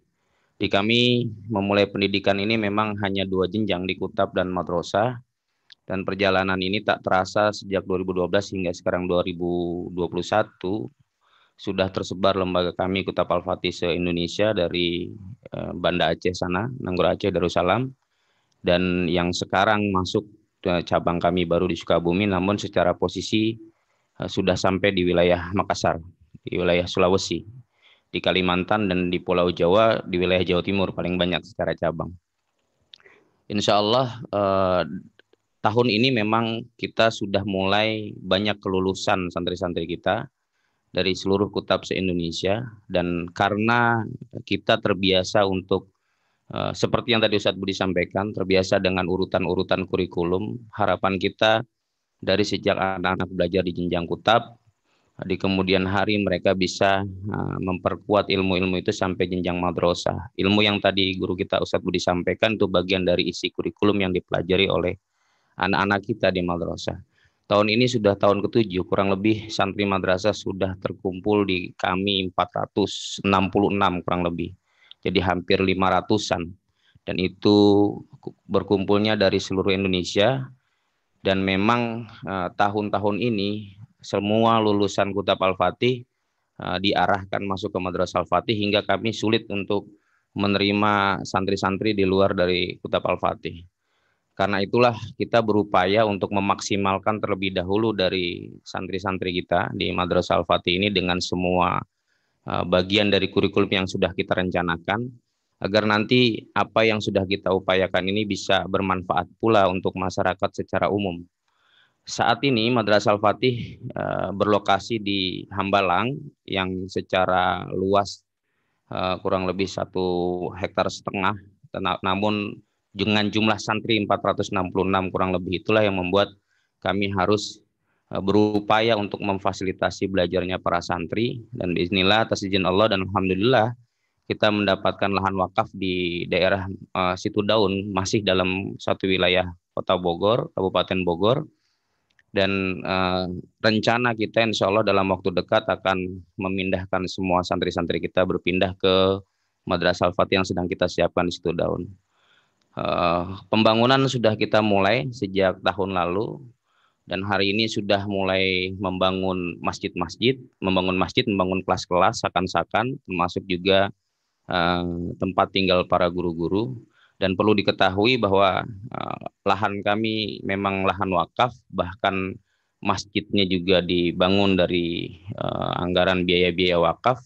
Bahkan di kelas-kelas atau tempat-tempat mereka tinggal nanti pun hampir setiap kelas itu tercatat nama orang-orang yang wakaf di situ. Nanti bisa juga dilihat jika ada yang berkunjung ke sana, hampir setiap ruangan, setiap kelas, bahkan sampai jalan apapun kita berharap memang semua tercatat dengan atas nama wakaf. Karena tadi semangat kita pendidikan itu bermula dari Allah, dan kita berharap mendapatkan rahmat, bisa berharap memberikan rahmat bagi seluruh alam semesta ini, maka sampai urusan tempat belajarnya pun kita sangat dijaga oleh tim kita, termasuk guru kita Ustadz Budi Ashari.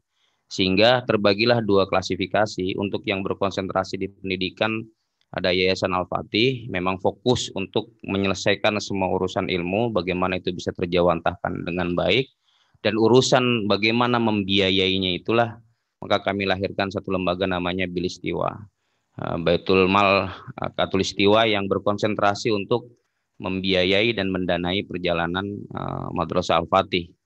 Kali ini memang kalau tercatat dalam anggaran kita, insya Allah pembangunan ini akan mengeluarkan biaya kurang lebih sekitar 60 miliar. Atas izin Allah, alhamdulillah kurang lebih di atas 20 miliar sudah terkumpul dan sudah mulai proses pembangunan. Karena itulah kami berupaya, bahkan beberapa kali kita mengajak para masyarakat, seluruh siapapun yang terlibat, orang tua santri, termasuk komunitas-komunitas yang ada, termasuk juga para pendengar yang sering menyaksikan ilmu-ilmu dari guru kita Ustadz Budi Ashari, kami ajak untuk terlibat bersama untuk pembangunan lokasi kami belajar para santri Madrasah Al-Fatih yang akan menampung tahun depan akan bertambah lagi, karena memang seluruh santri Kutub Al-Fatih akan ada kelulusan dan berkumpul bersama di Madrasah Al-Fatih. Mungkin itu ya sebagai mukadimah.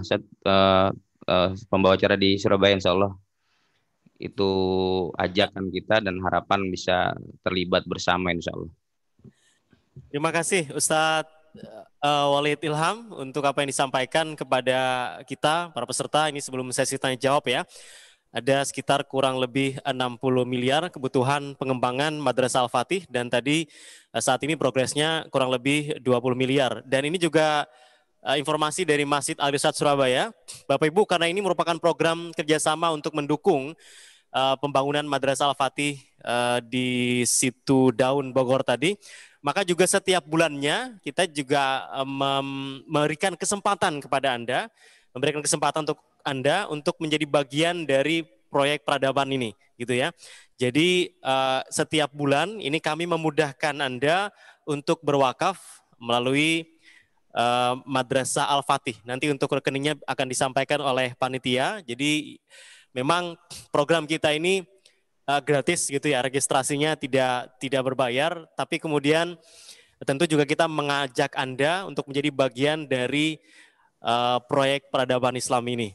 Dan untuk di Al-Irsyad ini sampai sekarang juga sudah terkumpul kurang lebih 83 juta rupiah selama 3 hari ini ya, dan semoga nanti akan terus meningkat sampai 1 tahun kita melaksanakan kajian. Ustadz Walid, terima kasih. Dan berikutnya kita akan masuk tanya jawab ya. Ini sesi tanya jawab, boleh mau bertanya ke Ustadz Walid. Oke, Q&A saja. Jadi untuk audio tidak oke, untuk audio nanti akan ada di pertemuan berikutnya. Ini karena masih pembukaan malam hari ini, masih pembukaan, maka pertanyaan-pertanyaan yang akan dibacakan melalui fitur Q&A. Dan terima kasih untuk Bapak Ibu yang juga sudah mengirimkan banyak sekali pertanyaan yang masuk ya. Sebagian ada yang memang berhubungan langsung dan sebagian ada yang kalau out of context ini nanti akan kami arahkan di pertemuan-pertemuan berikutnya. Oke, saya lihat, nah ini ada yang bertanya tentang wakaf ya, tapi tentang hukum-hukumnya. Oke, ini yang sesuai dengan apa yang disampaikan Ustadz Budi. Ustadz, bagaimana, Assalamualaikum, mau bertanya bagaimana mengenalkan anak kepada Allah ketika berumur 5-8 tahun. Dan bagaimana seorang guru mengajarkan iman kepada Allah kepada anak-anak didiknya. Baik, sedikit rahmati Allah.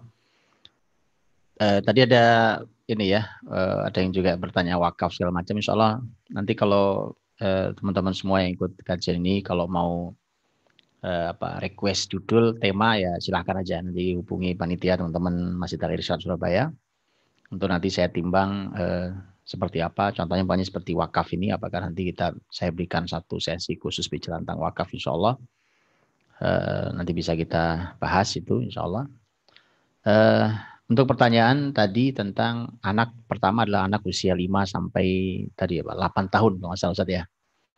5 sampai 8 tahun. Begini, mengajarkan sesuatu itu juga harus ditimbang yang sedang kita ajarnya usia berapa. Tidak sulit memahaminya. Ini ilmu gampang ya. Kalau kita ini belajarnya pakai wahyu, insya Allah gampang ilmunya, mudah sekali. Memang kalau belajarnya pakai ilmu yang rumit itu hari ini ya itu memang bukan dari ilmu wahyu. Ilmu wahyu itu gampang. Bagaimana saya tahu bahwa anak di umur berapa itu seperti apa sehingga saya nanti masuk mengajarkannya seperti apa, itu mudah sekali. Itu pembagiannya mudah ya. Kapan-kapan boleh juga nanti kita bahas ya, kita bahas detail secara lebih detail urutan insya Allah. Sekali lagi yang mau nanti mesan tema, request tema ya silahkan nanti. Insya Allah kita pertimbang.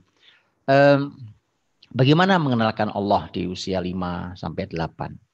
Usia 5 sampai usia 8. 5 itu kan sesungguhnya ya menjelang 5 atau 6 gitu, 5 atau 6. Artinya batasnya begini. Batas angkanya adalah 7. Ini ke 5 sampai 8 ini batas angka 7. 7 itu adalah angka usia yang disebut Nabi langsung yang disuruh sholat itu. Ketika disuruh sholat, ya anak memang belum balik, tapi anak sudah tamyiz. Apa tamyiz itu? Jadi gampang nih. Kalau anak umur 7 berarti sudah tamyiz. Apa tamyiz itu? Tamyiz itu artinya dia mampu yumayyiz.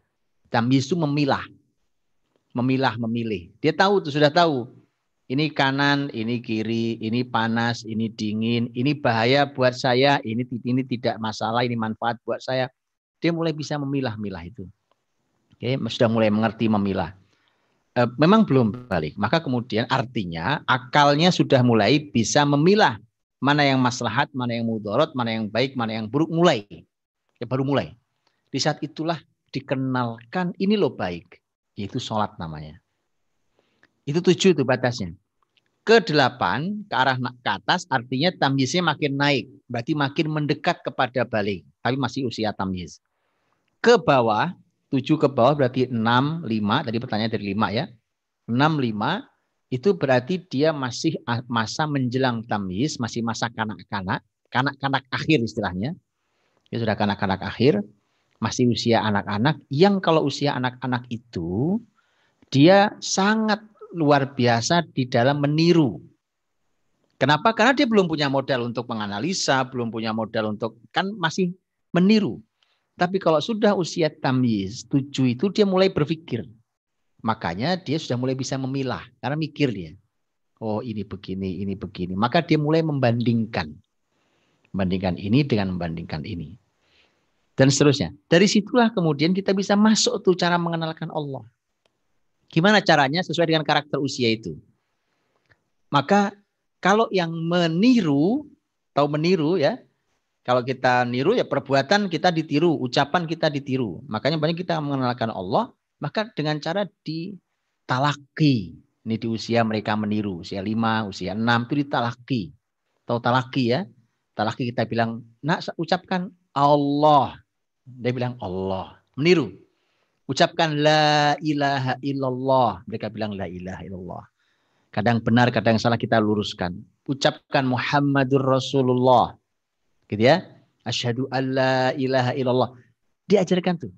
Ya. Kalau Quran ya ditalaki. Karena mereka belum bisa baca, mungkin baru belajar abatasa, tapi baca Al-Fatihah umpamanya Bismillahirrahmanirrahim. Alhamdulillahi rabbil alamin, talaki.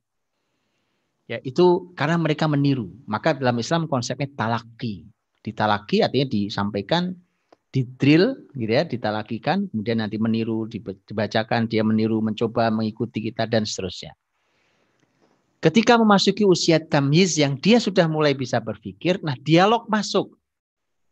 Dialog itu mulai masuk, nah ya. Mulailah kita kenalkan Allah.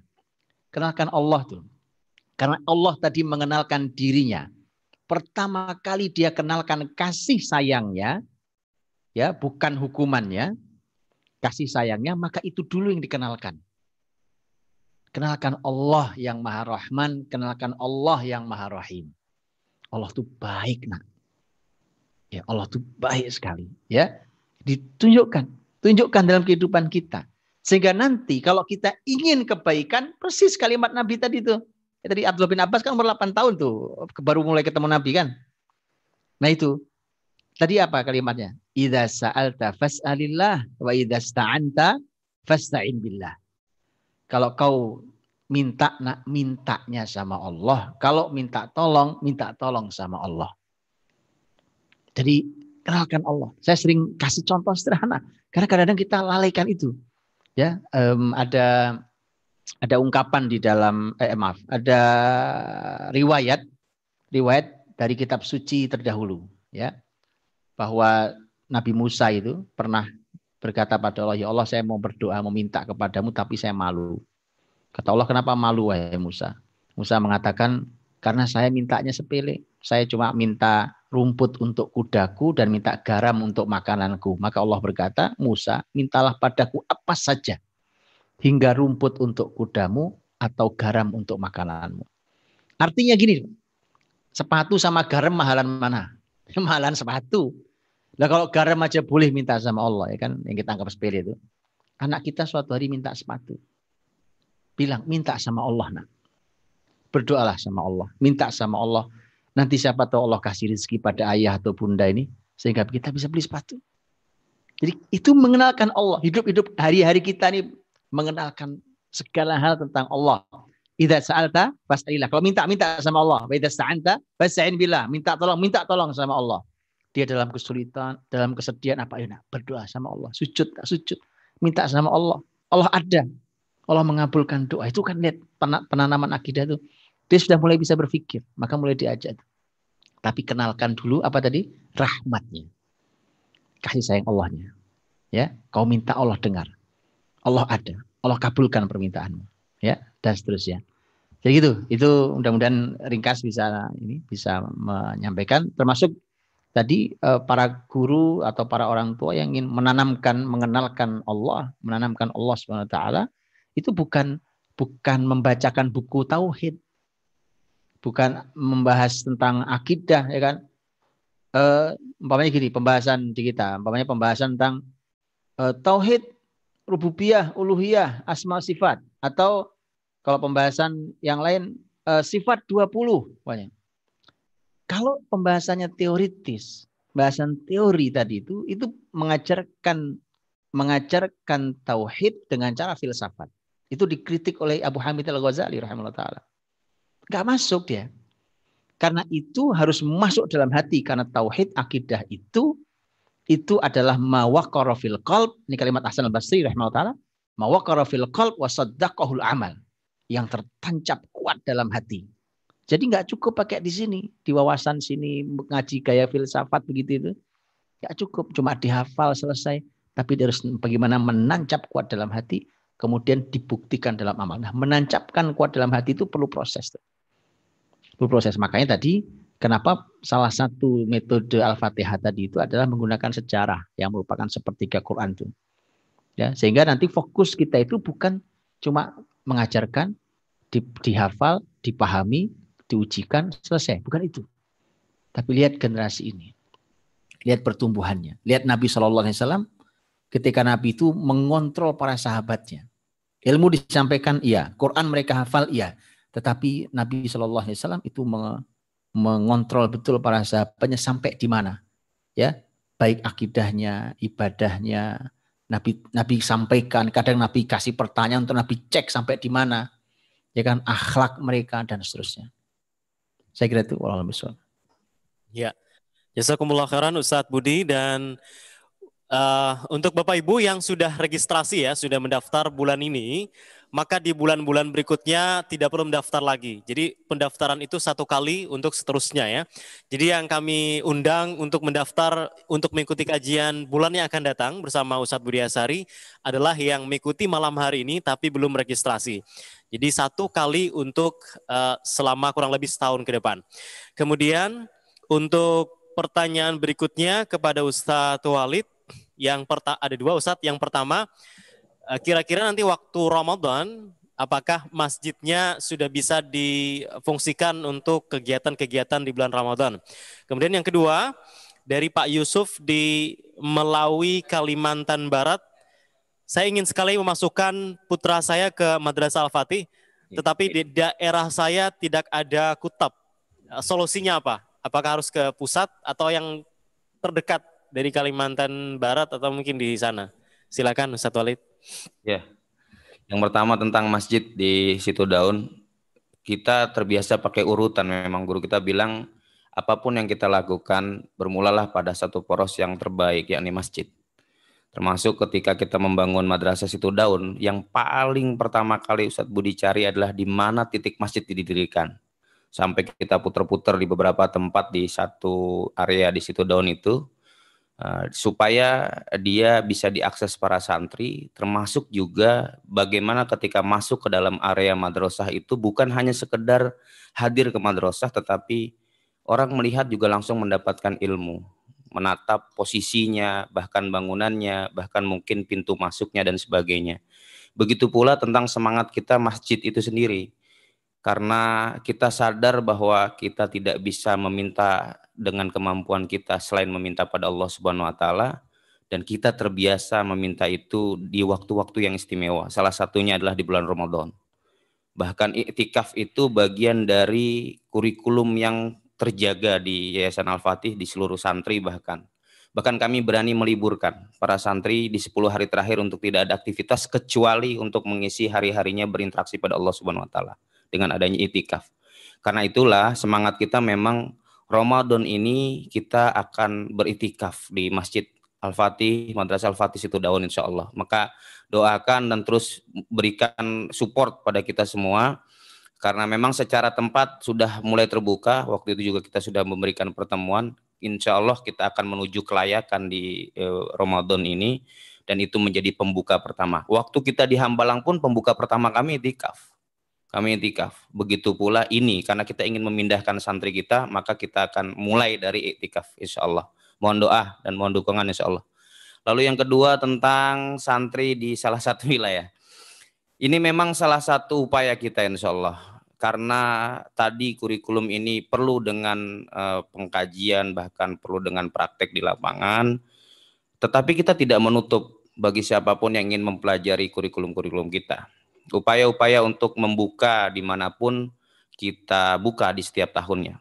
Tetapi setiap bertumbuh kita punya syarat-syarat yang harapannya adalah kita menuju pada hal-hal yang diinginkan dalam dunia pendidikan ini menurut panduan Islam itu.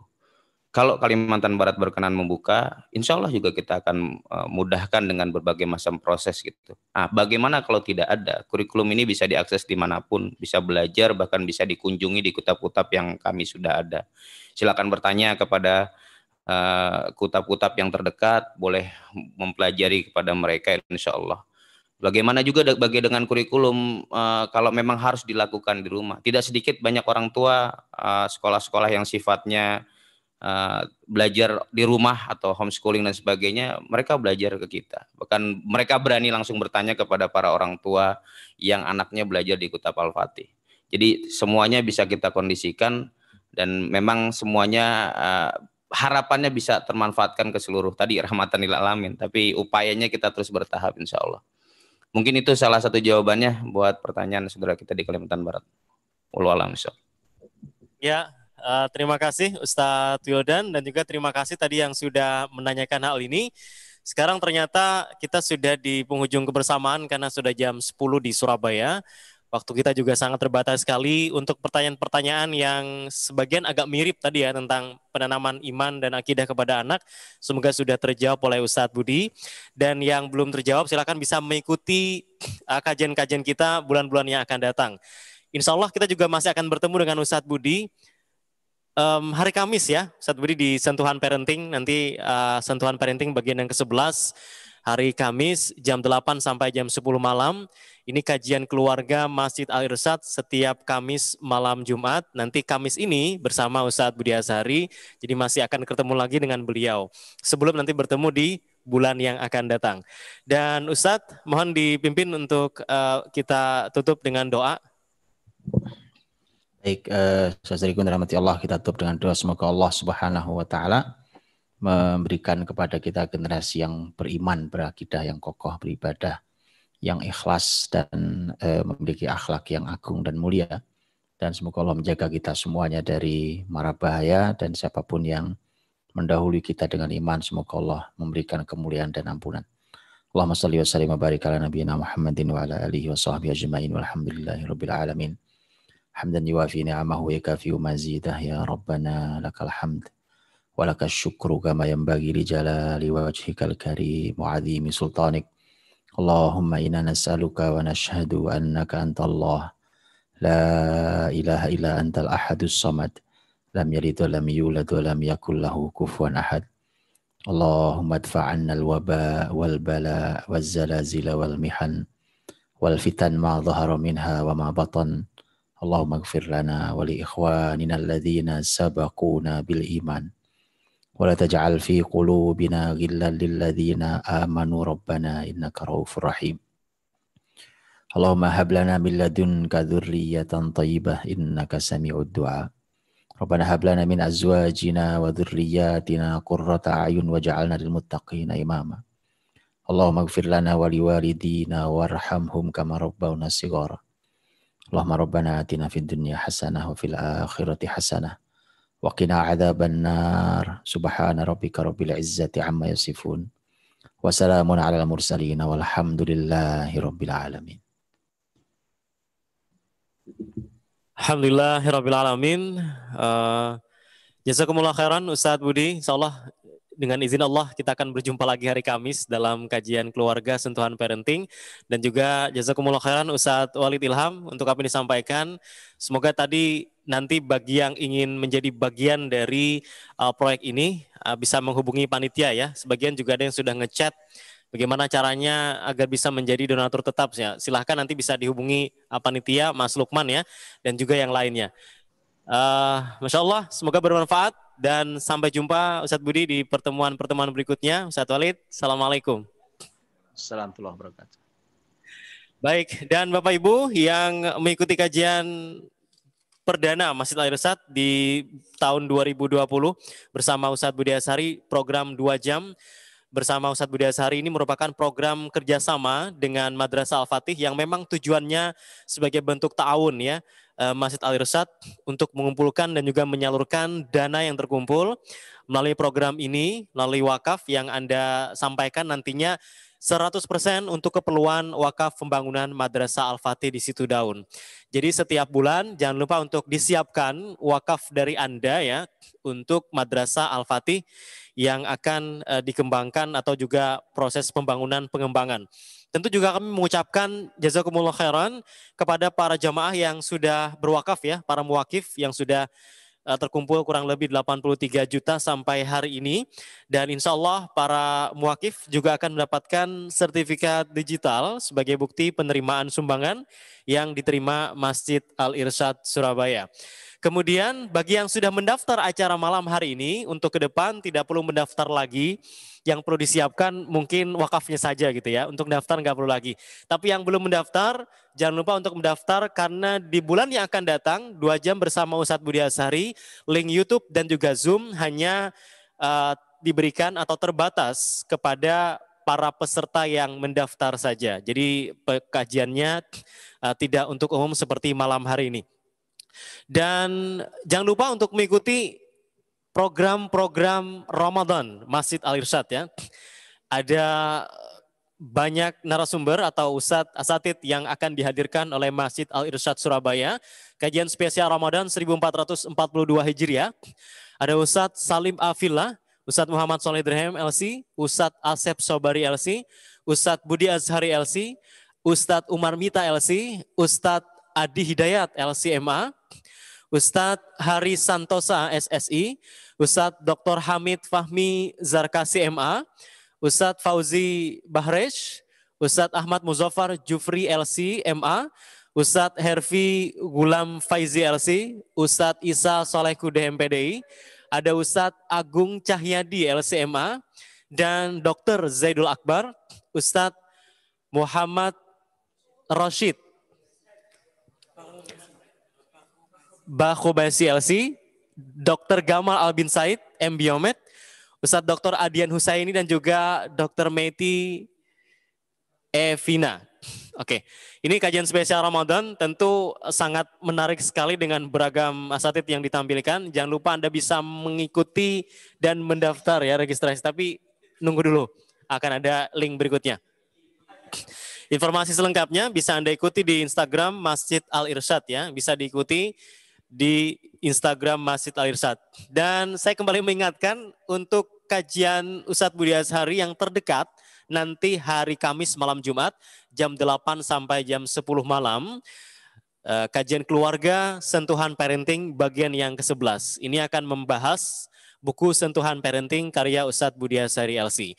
Jadi Anda bisa mendaftar ke panitia di 0895 3282 50193 atau 0817 0306 0600. Silakan bisa dilihat di Instagram Masjid Al-Irsyad. Alhamdulillah, dan panitia mengucapkan jazakumullah khairan. Jangan lupa siapkan wakaf terbaik Anda untuk Madrasah Al-Fatih setiap bulannya bersama Masjid Al-Irsyad Surabaya. 100% infak yang wakaf yang Anda sampaikan akan disalurkan semua ke pembangunan Madrasah Al-Fatih. Segenap panitia juga mengucapkan mohon maaf kalau ada salah-salah, dan tentu juga mengucapkan jazakumullah khairan. Jangan lupa untuk registrasi untuk mengikuti kajian ini bulan yang akan datang. Sampai jumpa di bulan Februari. Subhanakallahumma bihamdika asyhadu an la ilaha illa anta astaghfiruka wa atubu ilaik. Assalamualaikum warahmatullahi wabarakatuh.